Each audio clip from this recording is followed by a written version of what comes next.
Suite de ce bienvenue chez vous, toujours avec les mêmes invités. Qu'est-ce que vous voulez? On est là. Oui, quelqu'un nous a monopolisé la parole complètement avec ses trucs, ses perruques, ses chapka et autres. Ah, on a retrouvé une photo qui devrait vous plaire à propos de chapka. Ah, j'aimerais bien. Oui, parce qu'on a trouvé le best-of du best-of du best-of de des chansons de Yvon Rebroff, donc Yvon Rebroff chante Noël. Voilà, voilà, et, regardez. Voilà, il avait donc déjà inventé il avait déjà inventé. Finalement, c'est un éternel recommencement. Exactement. On nous aurait dit il y a 2 ans, mettre une chapka. Même si, voilà, et aujourd'hui, on va tous porter. Oui, c'est déjà le deuxième hiver qui. Ah oui. L'année dernière déjà, on avait déjà commencé l'année dernière. Hein. Ah, j'ai pas vu beaucoup de chapka moi l'année dernière. C'est vrai. Ah, moi j'en ai vu pas mal. Si, si, oui. il y en avait beaucoup. Ah, ouais, oui. Oui, oui. Ah bon, ben, je vais faire attention cette fois. Oui, nous fréquentons pas les mêmes endroits. Oui, c'est ça. En toute fourrure chapka. C'est ça. Alors nous allons maintenant vous arrêter. Hein. Maintenant je m'adresse à mes invités, s'il vous plaît. On va démarrer par Miss et Mister Grande Région qui aura lieu donc le 1er décembre. 1er décembre. Et nous avons avec nous donc Elisabeth Del Boggio. Tu vas réussir? Del Boggio. Italienne de son nom, qui a déjà été Miss Italie au Grand-Duché de Luxembourg. Hein, c'est ça, oui, il y a quelques années. Et qui aujourd'hui, et vous êtes plutôt sur cette opération quoi, chorégraphe? Voilà, en fait, je m'occupe des chorégraphies de Miss et Mister Grande Région. Alors ça a démarré, vous m'avez dit, il y a déjà quelques années. Il y a 5 ans. Il y a 5 ans. Aujourd'hui, est-ce que les candidats et les candidates viennent spontanément? Est-ce que c'est difficile finalement de recruter ou est-ce que, bon, ça y est, c'est rentré dans les mœurs et on arrive finalement à trouver un casting suffisant pour organiser ce genre d'événement? Oui, en fait, on organise plusieurs castings donc dans la Grande Région et on va dire qu'en 5 ans, on est déjà arrivé à 500 candidats donc pour les castings. Hein. Est-ce qu'il y a des critères? C'est quoi exactement si quelqu'un vous laisse présenter, une fille ou un garçon? Quels sont les critères que vous exigez? Donc déjà il y a l'auteur, donc pour que ça soit pour les filles et pour les garçons. Donc on est un petit peu peut-être moins strict que d'autres concours. Donc on demande à 1m65 minimum. Pour, oui, Miss France c'est 1m69 par exemple. Voilà, donc on est un petit peu moins strict. Par contre, si la fille elle est jolie et qu'elle a d'autres potentiels, d'autres atouts, donc si maintenant elle fait 1m60 mais qu'elle a tout pour participer en concours, on peut faire des exceptions. C'est quoi tout? On va dire que... Jean-Louis, c'est sûr qu'il y a un de nous deux qui allait poser la question. Donc on va dire que déjà physiquement elle est jolie, elle a un beau visage et puis en fait on ne recherche pas que la beauté, il y a aussi l'intelligence, elle doit savoir parler, se tenir parce qu'une Miss elle doit représenter la Grande Région, donc elle doit avoir au moins un minimum de culture générale aussi. Il faut avoir des diplômes au minimum diplômes, non, on va dire que des études, générale. Voilà, une certaine culture générale, voilà, un bagage. Dites-moi juste une chose, Grande Région, ça veut dire que les Allemands, les Belges, les Luxembourgeois et les Français concourent ensemble alors? C'est ça, tout à fait.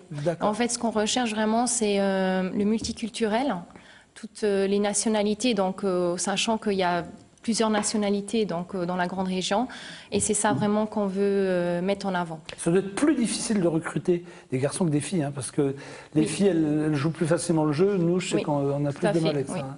En fait, même là en finale, donc, on a 11 filles et 6 garçons. Donc même au casting, on a eu moins de garçons qui se sont présentés, donc c'est un petit peu dans tous les concours comme ça.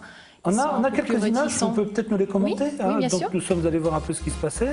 On vous laisse nous commenter ces images. Voilà, donc ça c'est pendant nos répétitions. Donc ça fait déjà 2 mois donc qu'on répète pour la finale. Donc c'est tous les dimanches après-midi. Donc de midi à 19h. Ce sont tous les candidats. C'est tous les candidats, voilà. Donc il y a aussi notre chorégraphe danse Alfred, parce que ils vont pas seulement défiler, donc ils vont se présenter et en même temps aussi ils vont danser. Donc pour montrer aussi qu'ils ont d'autres talents que simplement la beauté. Qui vote? Donc en fait, il y a un vote du public. Donc et on aura aussi donc un gagnant prix du public.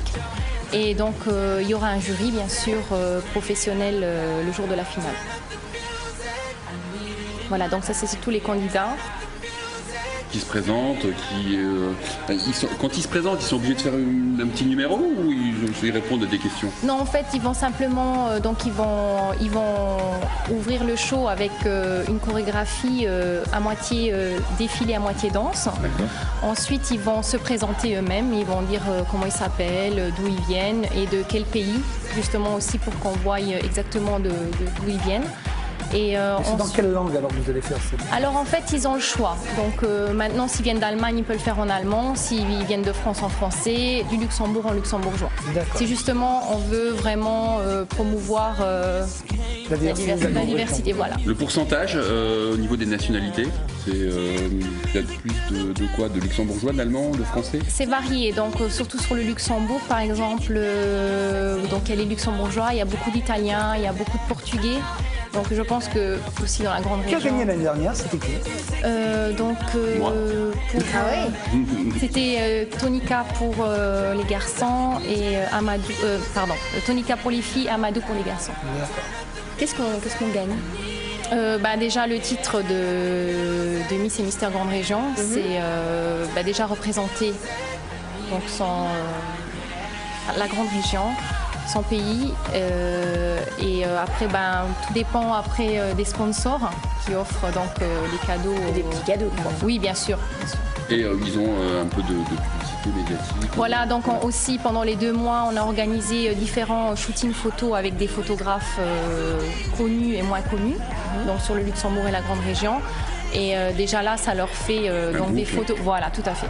Alors nous avons le chorégraphe qui s'appelle Alfred. Oui. Alfred Aster, non.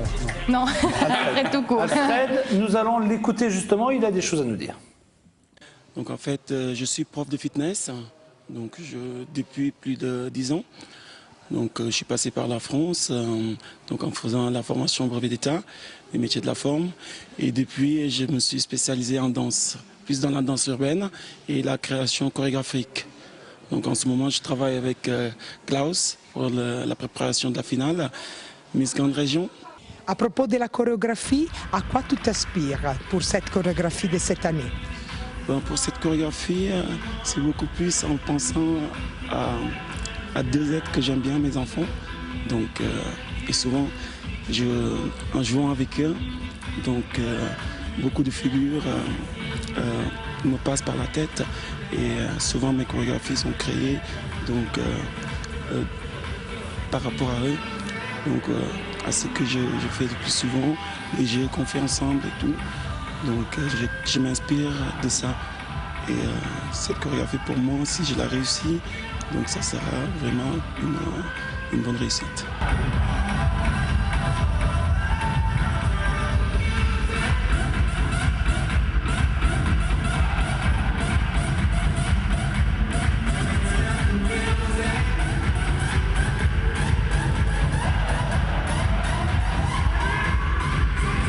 La danse, c'est une histoire, c'est mon histoire, donc danser pour moi c'est donner. Et comme j'aime donner, donc je donne à travers la danse.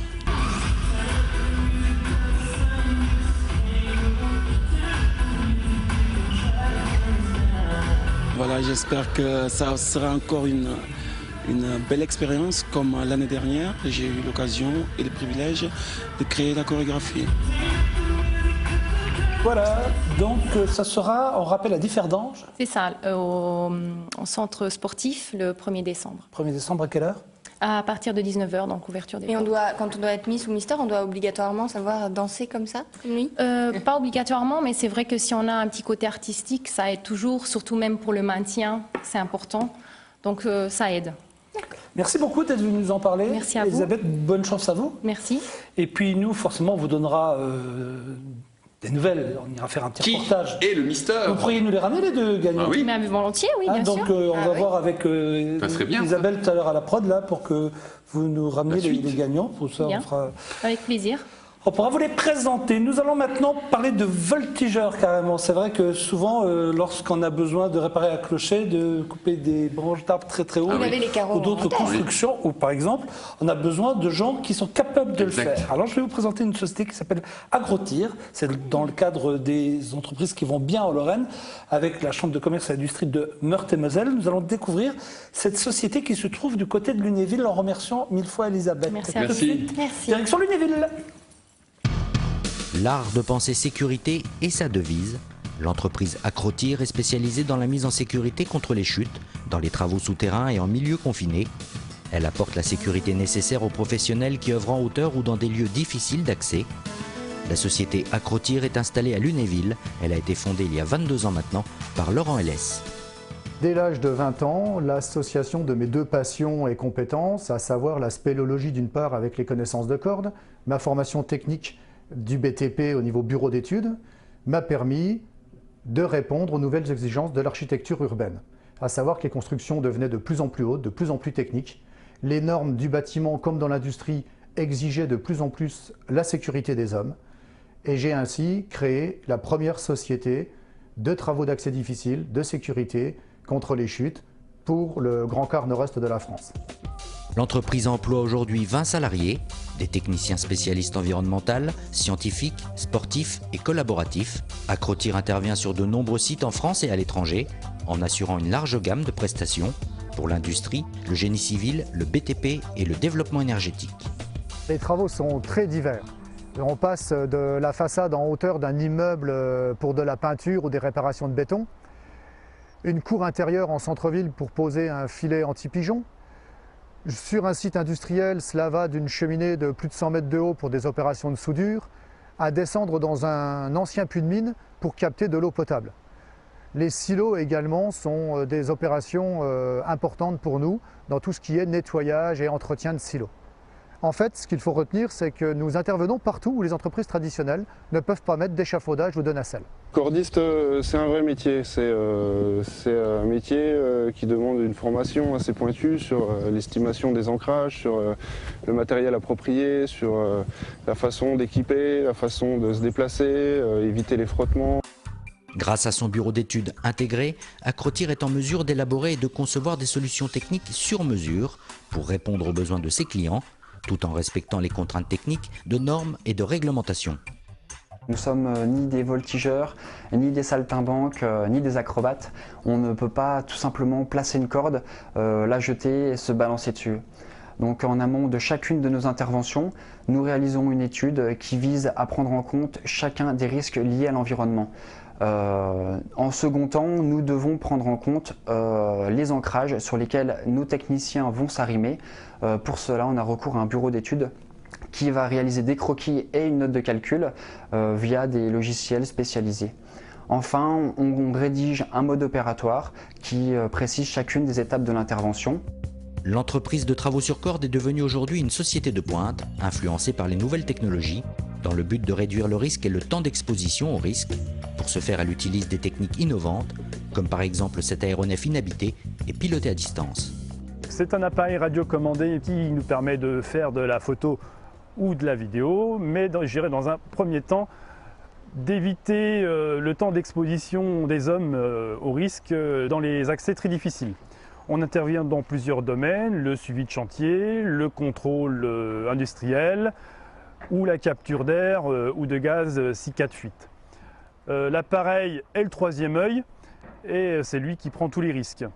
Ça va nous permettre d'avoir un outil d'aide à la décision et de savoir si l'on engage des hommes ou pas sur la suite du chantier. Depuis sa création, Agrotir bénéficie des services de la Chambre de commerce et d'industrie de Meurthe-et-Moselle. À chaque étape de l'évolution de cette PME lorraine, la société bénéficie d'un accompagnement spécifique. La CCI nous a aidés à préparer, étudier, développer notre premier brevet que nous avons déposé cette année pour des équipements de sécurité, toiture photovoltaïque et industrielle. Au quotidien, elle nous apporte son support pour des mises en relation clients et tout particulièrement pour le domaine de l'export. Au niveau régional, la CCI nous aide dans l'animation des réseaux, les relations entre professionnels, qui aujourd'hui permet à Agrotir de proposer des solutions globales de meilleure qualité à ses clients. Avec ses 4 agences en France, Acrotir réalise plus de 500 chantiers par an. La société Acrotir est à l'origine de la création de plusieurs autres activités, telles que l'audit, la formation aux travaux spéciaux, le contrôle et une cellule recherche et développement. On a encore appris des trucs, ça se passe près de chez nous et c'est quand même pas mal comme société. Acrotir de Lunéville. Bonjour Stéphane Suarez. Bonjour Jean-Luc, bonjour à tous. Toujours réveillé, c'est quelqu'un qui est On se demande quand il dort. Ah oui, c'est là, il est exceptionnel. 4h30 du matin, il est bientôt... Mais je prends soin de moi. Moi aussi je mets la chapka le matin. Très bien la chapka tout à l'heure. Ouais. Très très bien. Ok. Je voulais pas sortir les photos que nous avons de Stéphane, mais je crois que je vais bientôt être obligé de sortir ces photos. Il y a des casseroles. J'ai des tiroirs sur tout le monde, bien sûr. Même sur Jean-François Drouin, si je voulais y aller. Oula. Mais je n'irai pas. Même s'il n'ouvre pas la bière d'ici la fin de l'émission. Ah oui, oui. Je sors tous les documents que j'ai sur. Je l'ouvre tout de suite. Stéphane, on va parler musique forcément avec vous ou People aujourd'hui? On va parler People. Ça c'est du lancement. C'est ça. Oui, on va parler People. Alors, quelles sont les nouvelles que l'on doit absolument savoir? Alors on commence avec Shannon Doherty, vous connaissez forcément cette l'actrice de Beverly Hills. C'est bien grâce ou à cause des réseaux sociaux justement. Shannon a appelé la police pour signaler que l'une de ses fans menaçait de se suicider si elle ne l'avait pas au téléphone. La police est donc intervenue au domicile de la demoiselle, mais en fait aucun suicide en vue. C'était uniquement une façon pour attirer l'attention et rentrer en contact avec elle. Ça c'était la première petite anecdote du jour. Qui regarde les experts autour de la table? Oui. Oui, ça nous est arrivé. Oui, des fois. On va parler pas obligé de tomber dessus, ça passe tellement. Non.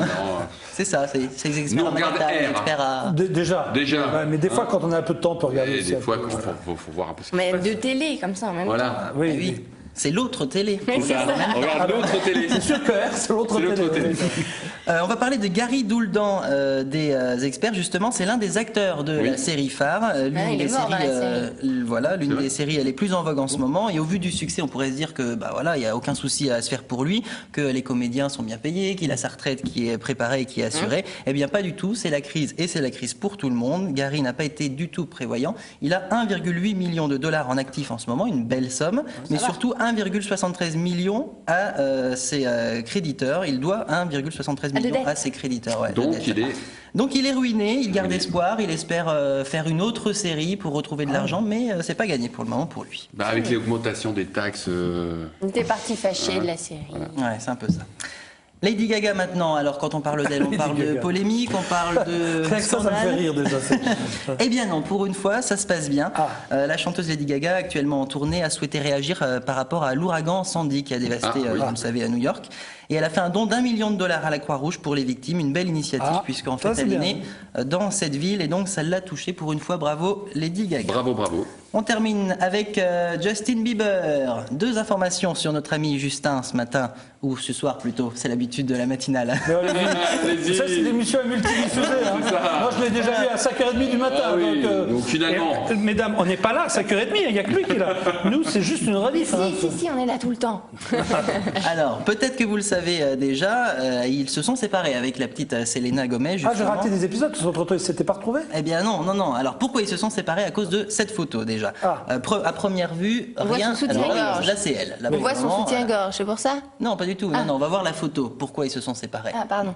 C'est pas celle-ci, c'est la suivante. Là, ils sont voilà, impeccable. À première vue, rien d'anormal. Pour bien comprendre la colère de Selena, il faut regarder la personne qui se trouve derrière Justin Bieber. En fait, c'est la jeune femme. C'est un mannequin qui vient de défiler pour la marque de sous-vêtements féminins Victoria's Secret. Elle s'appelle Barbara Palvin. Et selon Selena Gomez, la jeune fille n'aurait pas fait qu'une simple grimace à Justin. Elle aurait peut-être touché son petit bridou. Si vous voyez ce que je veux dire. Oh là là. Alors là, je mets quand même un 8 sur 10 à Stéphane. Merci bien. Ça fait une semaine qu'elle est prête, celle-là. Petit bridou. Là, autre chose. Bref, affaire à suivre. Sacré Stéphane. Son petit bridou. C'est très mignon, le petit bridou. C'est mignon. Allez. C'est pas... Virginie, vient de découvrir un nouveau mot, son petit bridou, dit-elle. C'est pas très flatteur quand même, petit bridou. Ah bah oui. Bon. Oui, mais bon, il n'allait pas dire son gros bridou. Allons-y. Allez, affaire à suivre donc pour Justin Bieber. Mais vous les filles, donc deux possibilités maintenant. Ou il est célibataire, vous pouvez attaquer. Ou alors, il n'est pas célibataire, il se remet avec Selena. Et dans ces cas-là, rien ne va plus, c'est mort. Eh ben non, c'est pas mort. Nous, on a trouvé la solution pour vous avec ça. Et ça, c'est quoi? Non, je sais pas. Eh ben, allez-y, Justin Bieber. C'est ah oui, d'accord. Non, c'est pas gay, non. C'est une poupée gonflable à l'effigie de Justin Bieber. Et c'est le site Peep Dream qui la propose sur sa boutique en ligne, 24 €, avec quelques phrases chocs. On va voir s'afficher. Alors, il faut savoir que c'est pas du tout un produit officiel. Faut avoir un petit bridou. Ah, c'est là quoi. Oh Virginie, vous allez pas vous y mettre aussi vous maintenant. Alors, je vous rappelle que cette émission, je ne la tiens plus depuis la rentrée de septembre. On n'est plus du tout dans le bienvenu chez Mais il faut souffler. Par où il faut souffler? Oh non. Maintenant, non, ça suffit. Jean-Michel, en fait, il faut enlever la valve qui voilà, juste ici. C'est une question. Où on souffle? Je ne sais pas. Ah bon. Bref, tout ça pour dire qu'il n'était pas du tout au courant, c'est pas du tout un produit officiel et que son avocat a décidé de porter plainte ce produit. Voilà. Merci beaucoup. Il n'y a pas de quoi. Ah, on a un petit coup de soif là. C'est pas on a bien un petit coup de bière, moi. Mais bon. Alors, bon, si vous voulez pas l'ouvrir du tout, hein, vous nous le dites tout de suite, Jean-François. Ouais, vous avez parce que là, plus jamais. J'arrive plus. Là, on en est presque à 50 minutes d'émission, toujours pas. Ouvrez-moi une bouteille immédiatement. Allez. C'est de la bonne qualité quand même. Alors, un mot. Vous êtes brasseur, maître brasseur en Lorraine. Oui. Et si on vous a demandé de venir, c'est parce qu'on parle de bière d'hiver. C'est quoi une bière d'hiver par rapport à une bière traditionnelle? Qu'est-ce qu'elle a de moins de plus? Eh bien, ce qu'elle a de plus, c'est qu'elle est souvent... vous goûtez aussi, vous? Bah, tout le monde. Hein. Tout le monde peut goûter. Les bières de Noël, les bières d'hiver sont des bières qui sont plus charpentées, plus épicées, plus fortes, voilà, qui sont plus rondes, qui sont plus tout, en fait. Vous parlez d'une bière comme vous parliez d'une femme, j'ai l'impression, plus charpente et plus ronde. C'est vrai. Hein. Mais on parle d'une bière, comme on peut déguster une bière, comme on discute... Faites attention à ce que vous dites, hein, parce que ça passe à tous les heures. Comme on déguste un vin, c'est-à-dire qu'on va regarder sa couleur, sa robe, sa rondeur en bouche, son nez, etc. Vous avez le temps de vérifier tout ça avant de boire? Bien sûr, il faut le faire. Il y a beaucoup de travail là. Hein. Pour une bière de Noël, c'est une blonde. On a l'habitude de voir des plus ambrées. Alors il y a plusieurs habitudes dans la bière de Noël. Il y a des brasseurs qui font des bières qui sont plus ambrées. Nous on fait une blonde qui est légèrement dorée, non filtrée. J'ai goûté, elle est bonne. Hein. Qui est une triple fermentation. Donc elle s'appelle l'Orroise. Elle s'appelle l'Orroise. C'est un mélange de Lorraine et de Cervoise. Ah d'accord. La l'Orroise d'hiver. Avec l'effigie du Saint-Nicolas. Avec l'effigie du Saint-Nicolas, parce que c'est en Lorraine. Ah oui. Donc c'est notre Père Noël à nous en fait, le Saint-Nicolas. Comment vous la trouvez? C'est du malt? Alors pur malt. Pur malt. Haute densité. Elle est douce. Voilà, c'est doux, mais c'est à la fois fort. Et l'alcoolisé? Dedans, comme... Il y a des notes d'agrumes qui viennent de la fermentation en fait. C'est 8% d'alcool, c'est ça? 8%. C'est léger. 8% d'alcool, c'est une bière qui réchauffe. Voilà. Oui, voilà, c'est ça, c'est pas devant le sapin de Noël, en attendant le Père Noël. Et on la trouve où, votre bière alors? Alors notre bière, on la trouve principalement en Lorraine, dans tous les systèmes, dans tous les circuits de distribution. Que ça soit des grandes surfaces. Moi, je veux bien boire de la bière Lorraine. La bière luxembourgeoise est bonne aussi. Oui, aussi, oui. C'est vrai. C'est un autre type de bière. C'était des bières plus pils, plus légères, plus facile à déguster. Ça, c'est de la bière de dégustation, de la bière qu'on va apprécier. Vous avez un coffret dégustation. Oui, on a un coffret dégustation spécial Noël qui est bleu et qui rappelle un petit peu les festivités de fin d'année. Alors il faut savoir que la bière de Noël, c'est historiquement, ça a une réalité historique, c'est à l'époque quand on savait pas garder le malt, on n'avait pas les techniques de conservation, bien les brasseurs se séparaient en gros de leur matière première, faisaient des bières qui étaient plus charpentées parce qu'ils mettaient tout ce qu'il leur restait et du coup on avait des bières plus fortes, plus charpentées. Et les deux autres, c'est quoi que vous avez là, Jean-François? Alors là j'ai deux autres bières, donc il y a la bière Gamotte. La bière Gamotte. C'est vous qui l'avez goûté ça, hein? Oui, franchement, je me suis régalé et je le redis une nouvelle fois avec modération parce qu'autrement vous n'appréciez plus aussi. Une bière, on n'en boit qu'une, mais on l'apprécie lentement. Comme il disait tout à l'heure, devant la télé, tranquillement. Merci Marie-Paul. On enchaîne et après Donc bergamote, c'est une bière subtilement aromatisée à la bergamote qui a obtenu cette année le prix du Grand Public Innoval, donc c'est une innovation majeure lorraine. Et puis alors après on a notre traditionnel loup blond, en hommage à l'épice de la bière. C'est là le petit loup, là voilà. Ah oui, c'est pas mal. Toi qui es coiffeur, les jeux de mots ça te parle, parce que les coiffeurs vous êtes les rois des jeux de mots. Ah mais j'adore ça. Pourquoi les coiffeurs c'est le roi des jeux de mots? Vous n'avez jamais vu les boutiques, c'est toujours des jeux de mots sur les diminutifs, des trucs comme ça. Oui, c'est vrai. Tu as raison. Voilà, c'est tout. Donc ça suffit largement. Déjà, c'est un gros jeu de mots. Et pour finir? Et puis on a la Noiraude qui est très très connue, qui est la bière blanche, la bière avec les taches de vache, et puis la Duchesse de Lorraine qui a été récompensée cette année au Salon de l'Agriculture. C'est la première bière Lorraine récompensée au Salon. C'est vrai? Ah oui, oui. Médaille d'argent. Donc on est assez fiers du travail qu'on fait toute l'année. En grande surface, on peut les trouver? En grande surface, chez des cavistes, dans des cafés.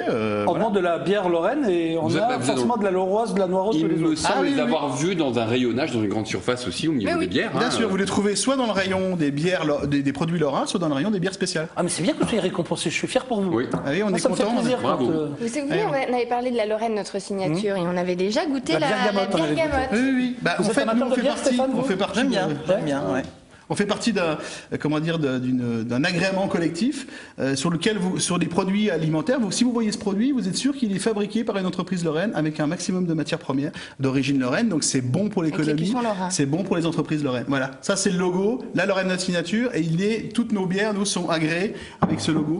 Donc on garantit aux consommateurs la fabrication. Alors nous on est à Pont-à-Mousson, donc en plein cœur de la Lorraine.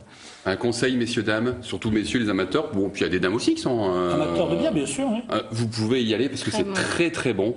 On peut l'acheter sur place à Pontin? Oui, on a un petit magasin qui vous accueille. Vous croyez qu'il avait fini, tu sais. J'étais en train de boire tranquillement sa petite bière et manque de pauvre, là la question qui arrive. Non, on a Jessica qui vous accueillera, qui vous conseillera sur les différents. Jessica. Voilà, Jessica. sympathique. Et donc on a un petit magasin, en vente directe à côté de la brasserie. Je ne sais pas ce qui se passe sur cette fin d'année, mais on parle de prénom féminin. C'est étonnant. Hallucinant. Il est même de ma personne. Vous avez une dernière question à lui poser? Non, pas du tout. Non, on va laisser boire. C'était quoi la dernière question? Je sais pas. Non, vous avez envie de voir des vidéos de bière. Oh, pas forcément, si on en a. Oui, je crois qu'il y a un petit film. Je pense que vous laissez un peu de temps pour votre rubrique. Non, moi je suis là tous les jours. C'est gentil. Vous êtes sûr? Oui, bon, alors, elle offre son temps. Qu'est-ce qu'elle est gentille. En échange d'une bière, vous voyez ce qu'elle fait? Ça va promettre.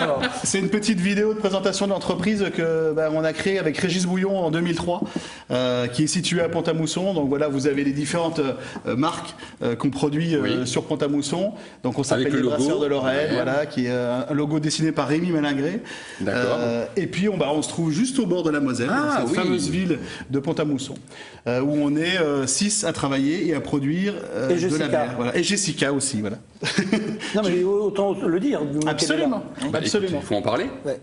Bonjour Jessica. Bonjour. Bravo. Et vous nous disiez tout à l'heure qu'en Lorraine on n'avait plus de houblon. Alors, il faut savoir que la Lorraine, c'était une très grande terre de bière. C'est la plus grande terre de bière, et d'ailleurs en France, il y avait 350 brasseries il y a 100 ans. Et elles ont disparu au profit de la concentration industrielle. Voilà. Et donc, du coup, les fournisseurs de la brasserie ont aussi disparu, notamment les gens qui fabriquaient du houblon.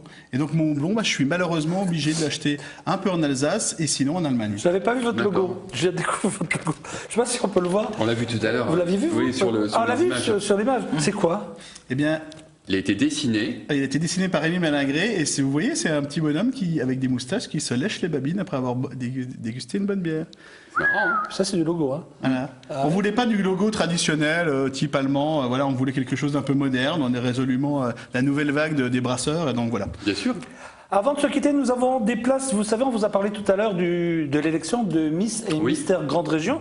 Stéphane l'a remporté il y a quelques années. Oui, c'est vrai. Il y a longtemps. Bravo, Bravo. J'étais jeune. J'étais ta première fan. Donc, si vous voulez... On a tous voté, d'ailleurs. On a tous voté, on a tapé 1. Si vous souhaitez assister à cette élection le 1er décembre à Differdange, nous avons 20 places à vous offrir. Si vous voulez assister à cette soirée, l'élection donc de Miss et Mister Grande Région, on l'a vu tout à l'heure, les chorégraphies, les danses, tout ça, ça peut être sympa. Super intéressant. Passez une bonne soirée. Si vous voulez donc y assister, vous allez sur notre site, sur le site de la chaîne, site internet, et vous pouvez concourir. Alors soit vous avez les réseaux sociaux que vous connaissez, soit vous avez le site de la chaîne et vous pouvez donc forcément y aller et rentrer en contact avec nous. Bonne chance à vous tous. Il nous reste 1 minute 30. Qui prend ce temps de parole? Vous. Alors revenons sur la bière. Allez, au revoir Jean-François. Je suis prêt et je suis mobilisé. J'avais une question. Je peux? Oui, maintenant vous pouvez. Il n'y a pas moyen d'avoir une pression? Vous faites ça ou Si, on a toutes nos bières sont disponibles en bouteille. Un mini fût de 5 litres, un mini fût de 5 litres, fort sympathique quand on a des copains à la maison. Ça marche bien, ça. Et fût de 30 litres, voilà, pour les mais juste une question, elle a raison Virginie. Ça marche. Les fûts de 5 litres, ça marche du tonnerre. Vous êtes sûr de ça? Ah oui, certain. Déjà, il faut beaucoup de copains parce que le jour où vous l'ouvrez, quand vous l'ouvrez, non, parce que maintenant il y a des machines qui vous permettent de conserver les fûts pendant une semaine ou deux. Ah, ça fait pas trop de mousse? Non. C'est un peu plus compliqué. Non, mais après, s'il vous plaît, restons dans le domaine de la bière. C'est capricieux. Moi, je trouve que c'est une bonne idée cadeau. Ah oui, à Noël. À Noël. Oui, parce que quand on arrive, on peut l'ouvrir tout de suite. Eh oui, et puis on peut boire. Absolument. On vous a ramené un joli cadeau. Il n'y a que 20 verres dans un petit fût de 5 litres, ça va vite. Oh, bah vaut mieux acheter. 20 verres. Je vous rappelle que nous ne pouvons pas faire la promotion de l'alcool sur cette antenne, donc vous consommez avec modération. Si vous prenez la voiture, il est hors de question que vous buviez. Sinon, on vous envoie Jean-Luc. Vous avez votre alcool test, vous avez tout ce que vous voulez, faites-le, l'éthylotest c'est tout. Mais faites-le, vous prenez pas. Et encore une fois, aux jeunes qui sont en boîte, ou qui, quand vous prenez la route, vous ne conduisez pas. Les jeunes et moins jeunes. Hein. Oui, moi jeune, et quand je vois des accidents, en ce moment, je trouve qu'il y a beaucoup de 18, 19 et 20 ans, et je trouve qu'il y en a toujours trop, donc il faut arrêter avec ça. Les anciens, bon, ils doivent se prendre en main aussi, mais voilà, mais bien sûr. Voilà, on a fini. Merci Jean-François. Merci. J'espère que vous avez passé un bon moment. Nous, on a passé un bon moment. On pourrait revenir. Merci, c'était très agréable. Merci Steph. Merci. À demain, matinale 6h30, 9h tous les jours. À demain. À bientôt, monsieur Farretra. Bye bye. Vous savez, moi je suis là aussi tout le temps. Eh, dommage. Au revoir. Bye bye, c'est pas vrai, c'est pas vrai.